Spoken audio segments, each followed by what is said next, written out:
کروں تیرے نام پہ جاں فدا، بس ایک جاں دو جہاں فدا، دو جہاں سے بھی نہیں جی برا، کروں کیا کروڑ جہاں نہیں۔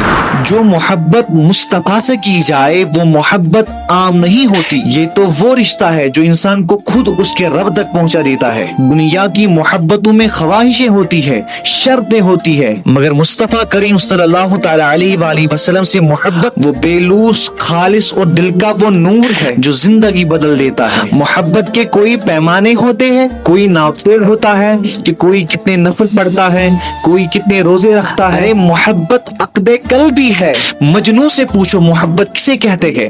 وہ کتے کے پاؤں چوم رہا تھا، کسی نے کہا اس کتے کے پیر کیوں چوم رہے ہو انسان ہو کر؟ اس نے کہا تم صرف اسے کتا دیکھتے ہو، یہ لیلا کے گلیوں سے صبح و شام گزرتا رہتا ہے، میں چومتا اس کے پیر ہوں، دھیان لیلا کے گلی کا کرتا ہوں۔ عاشق رسول وہ نہیں جو زبان سے دعویٰ کرے، عاشق رسول وہ ہے جو مصطفیٰ کو اپنے کردار میں اتار دے۔ جب دل میں مصطفیٰ کی محبت پیدا ہوتی ہے تو بندہ نفرتوں سے بچ جاتا ہے اور دل نرم ہو جاتا ہے، زندگی میں برکت اترتی ہے۔ اور سچ تو یہ ہے مصطفیٰ سے جو محبت کی جائے وہ محبت نہیں رہتی، وہ عبادت بن جاتی ہے۔ اللہ ہمیں حقیقی عشق رسول نصیب فرمائے جو نہ صرف زبان پر ہو بلکہ ہمارے اخلاق، کردار اور راستوں میں بھی نظر آ جائے۔